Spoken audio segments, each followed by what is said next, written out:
launched a commission to recommend ways to reform the Supreme Court. Of all the radical ideas being floated, perhaps the most destructive of all would be to eliminate the court's power to declare a law unconstitutional. Hi, I'm Stuart Shepard, and this is First Liberty Live. Before we get started, please take a moment to like and share our videos. We are grateful that you do that. It makes you part of this effort to get our message directly to our friends and to your friends and family as well. Hey, Jeremy Dice is First Liberty Special Counsel for Litigation and Communications. Hi, Jeremy. Hi, thanks for having me. We're going to talk about something that every first-year law student knows, but the rest of us do not, because it's not something we think about. Most Americans, I think, understand the idea, the concept that the Supreme Court has the power to declare a law constitutional or unconstitutional. But it's so basic to understanding, most of us have never thought about where it came from or whether that's built into the Constitution or what. Take us back and help us understand where that very fundamental concept came from. Well, it is partly rooted in the Constitution, otherwise we wouldn't even have the concept, because the Supreme Court is one of three co-equal branches of government. And we know that this is the case, right? Because the founders wanted us to have three separate but equal branches that would be able to check one another. That's called the separation of powers. And so that the executive couldn't become a king, the Congress couldn't become a super legislature. The courts were necessary to be able to maintain that function within our republican, within our democratic form of government. Yeah. And so the concept developed from there under a case called Marbury versus Madison. It was about the time when Jefferson was the president and John Marshall, Chief Justice John Marshall, was the Chief Justice of the Supreme Court. They were having a fuss over politics. And it's actually even a family affair, because it was a cousin of the president that was being appointed. It was just a remarkable situation, and Chief Justice Marshall was good friends with President Jefferson. They both came from Virginia. There's a whole bunch of a great backstory. You can read all about it on all the history books, of course. But the primary issue at stake here is whether or not the executive had the right to basically overrule and just kind of rule without that check and balance of things. And especially when it came to the judiciary. And so the Chief Justice John Marshall in Marbury versus Madison says it is the chief job of the Supreme Court, I'm paraphrasing, to say what the law actually is. That's the role of the constitutional order here with the judiciary itself, that once Congress passes a bill, the president signs it into law and begins its execution. If that law is in violation of the terms of the Constitution or the spirit of the Constitution itself, the Supreme Court has the final say to say, okay, this one doesn't agree with our Constitution, and therefore we can't exercise it. And that's been the law of our country now for 200 plus years, that the Supreme Court actually has the ability to check and to balance the other branches of government to say, nope, nope, nope, we have a written document. We are a nation of laws, not of men, as another court would later say. And so we're going to abide by that Constitution, because if we operate outside of that, then there really is no way for us to be able to have an ordered society, because we can make up any rule that we want to and have it to be the new, latest, greatest fashion of the Supreme Court here as they have it. And the basic idea is the Constitution itself is a set of laws that is above any law that Congress should pass. Therefore, someone has to decide if a law is in or out according to that greater law, and the Supreme Court said, yeah, we'll take that job. Yeah, it's not unlike the contract that you might enter into for your employment or something like that. You want to have the terms and conditions set within that contract before you begin working, so that you know how you could live up to it and be rewarded, or live against it and be fired.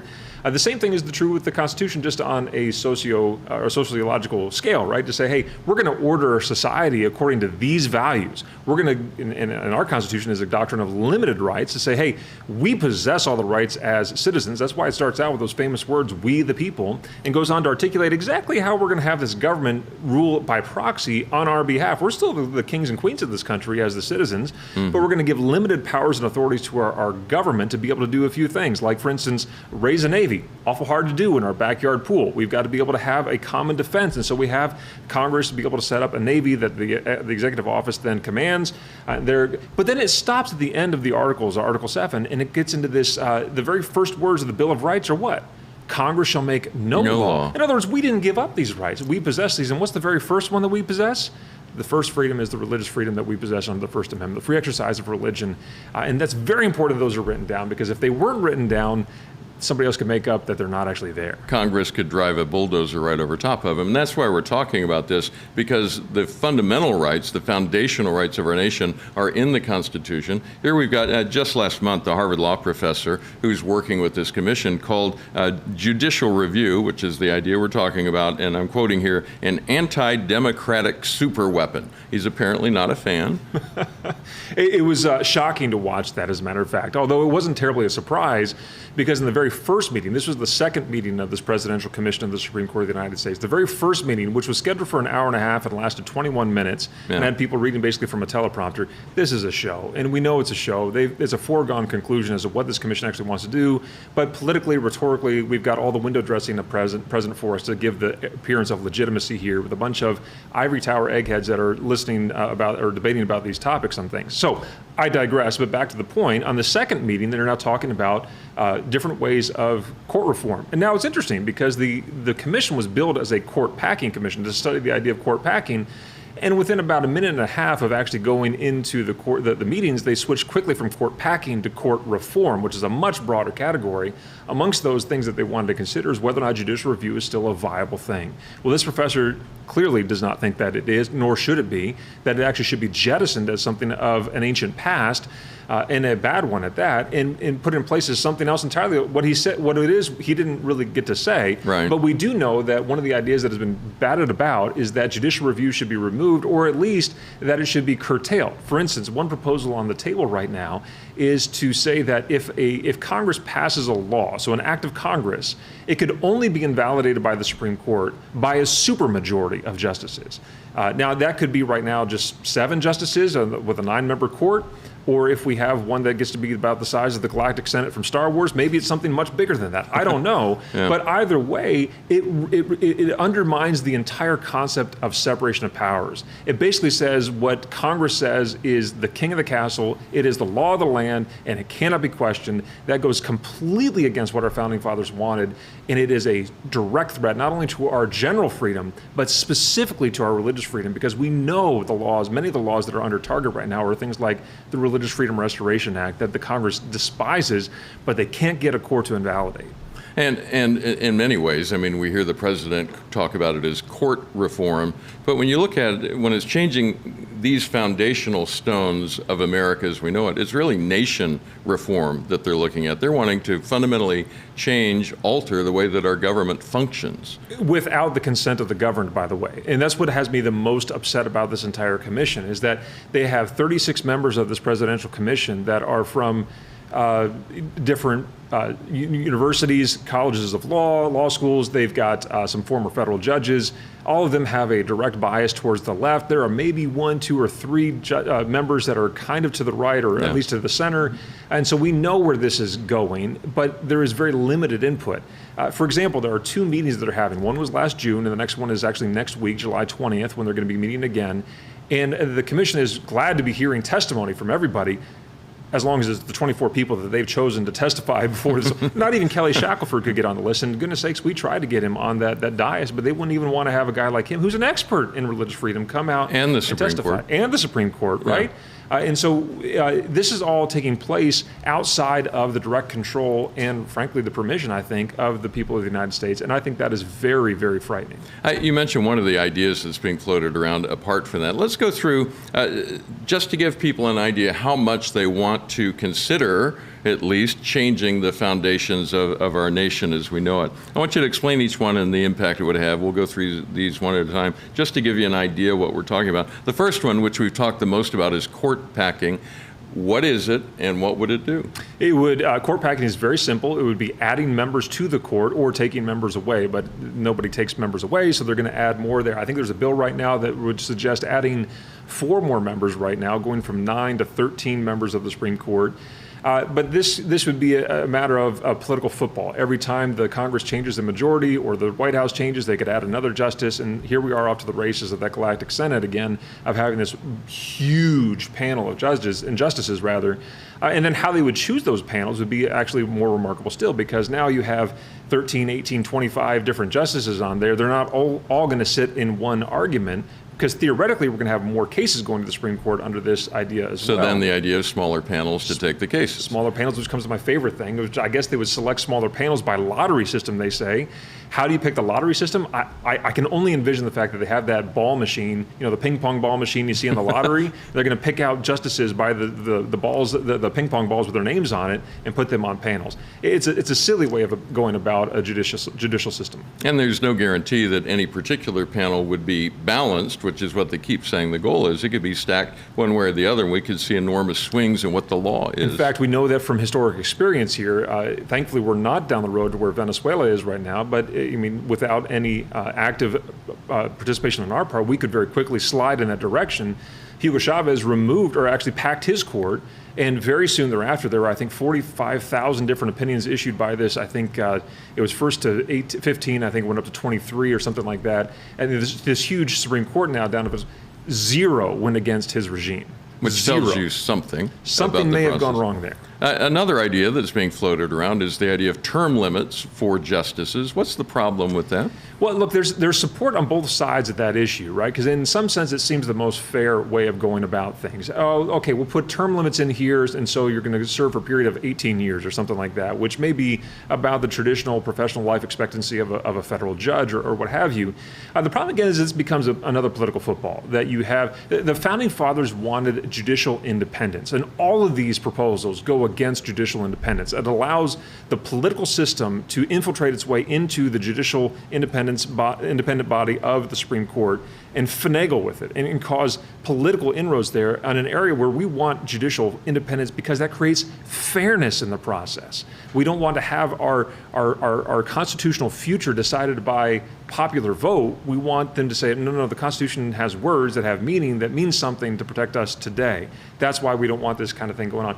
The same thing would go on with term limits in my estimation. Yeah. I have friends that would actually disagree with me on that point and say that it might be a viable option. I do wonder, though, how that would be functional in its practical sense. Is that just a minor act of Congress, or do we actually have to amend the Constitution? I think we actually would have to amend the Constitution, and we know, and we may get into this later, that would be a non-starter for most Americans. Yeah, and my understanding is the founders wanted terms for Supreme Court justices to insulate them from everything political and the heat and coolness of the population as they move forward. That's to protect exactly them right. from the political winds of the day. That's exactly right. And the influence of, going back to the common law, to the influence of the king. I mean, those that sat by patronage of the king were a little bit more beholden to the guy who gave them their patronage.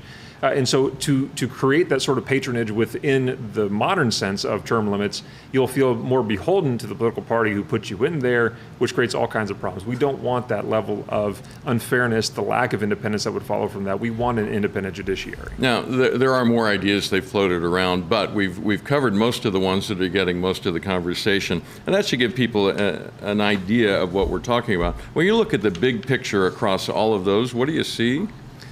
Well, I see a debate occurring right now on how to go about court reform. It's not whether to go about court reform. And I think that is the most concerning part to me right now. The status quo is the very best. And as the public comments that I've read through, which everybody can submit a public comment or just join with ours if we want, the public comments are saying, look, there's no problem here. We should keep this as it is. The judiciary that we have is the envy of the free world.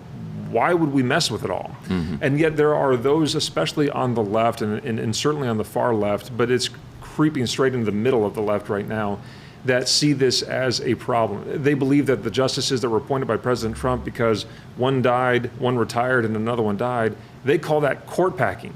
No, he's just simply fulfilling the role that he is constitutionally obligated to do, to nominate and then confirm by the Senate these just as presidents justices have done for 150 years. Precisely.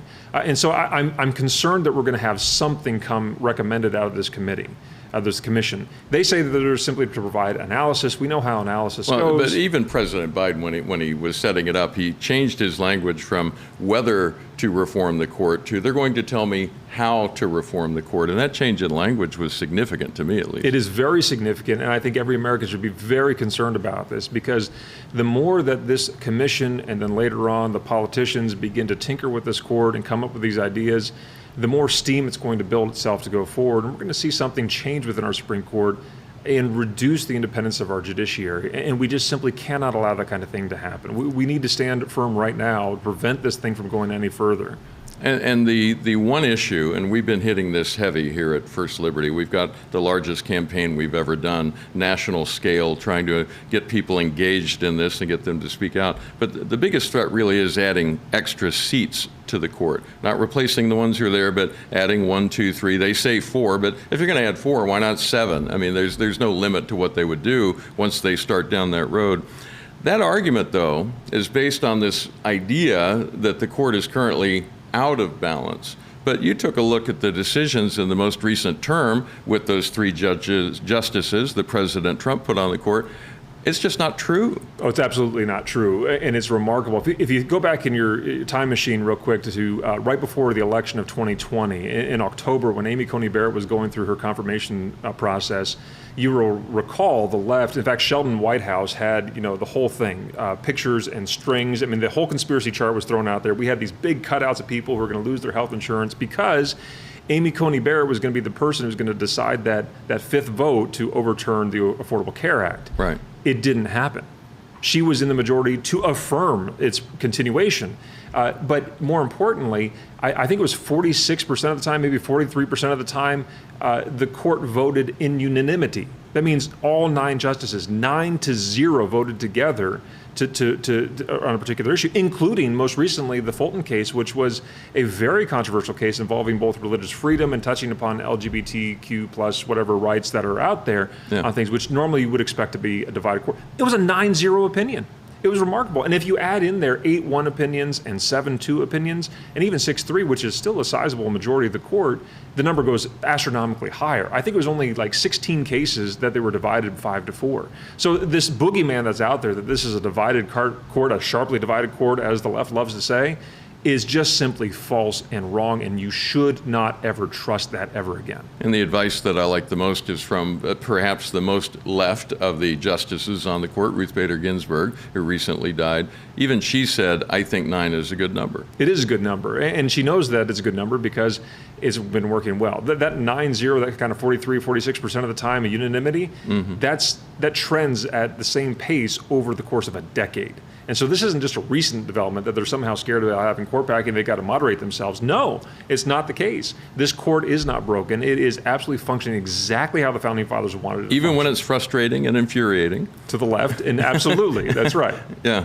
All right, Jeremy, anything else you'd like to add before I let you go? No, look, I think it's important for us to be a participant in this process. And so we're putting together at First Liberty a public comment that we would like people to join on with us as well. Yeah. You can certainly submit your own public comment. I would encourage people to do that. You can find that information at whitehouse.gov, I think. But go to supremecoup.com, because I think we have all the information there for you anyway. Yep. And we will eventually have that public comment for people to read. The commission needs to hear from the people of the United States. They cannot be doing this in silence and in darkness. What does the Washington Post say? Democracy, or New York Times? Democracy dies in darkness, right? Yeah. That's exactly what's occurring here right now with this commission. Be the steward the government that's been entrusted to your care very well, and let them know that we, the people, don't consent to changing what the Founding Fathers, the wisdom they put in place to create an independent judiciary 200 plus years ago. That's the thing that we ought to hold on to and not change. Very good. Well, don't miss your chance to do something about this. In April, as we talked about, the president established this executive order establishing a judicial commission to start examining, as he put it, how to reform the court. He euphemistically calls it court reform, but now you have a better idea of it. They will deliver their final report in November. He also asked the commission to seek and to consider public input, and that's where you come in, and this is why your voice is urgently needed right now. First Liberty is leading a large-scale national campaign and effort to make sure your voice is heard on this important issue. We urge you to stand with us and reject this radical plan to pack the court. Go to supremecoup.com. You can get the facts, truth, and history behind this brazen overthrow of the court. And while you're there, you can add your name to our coalition. Just look for Join in the menu at the top. Your voice is so critical to this process. So go to supremecoup.com and also share that link with your friends and family. The more voices, the better, so that they can hear from Americans saying, we have a better idea about this, and by the way, this is our country. That's the way the founders set it up to begin with. We will have regular updates here on First Liberty Live, so you can have a trustworthy analysis of what's happening. Jeremy, thanks again for your input today. Very helpful. And we will see you next Thursday right here on First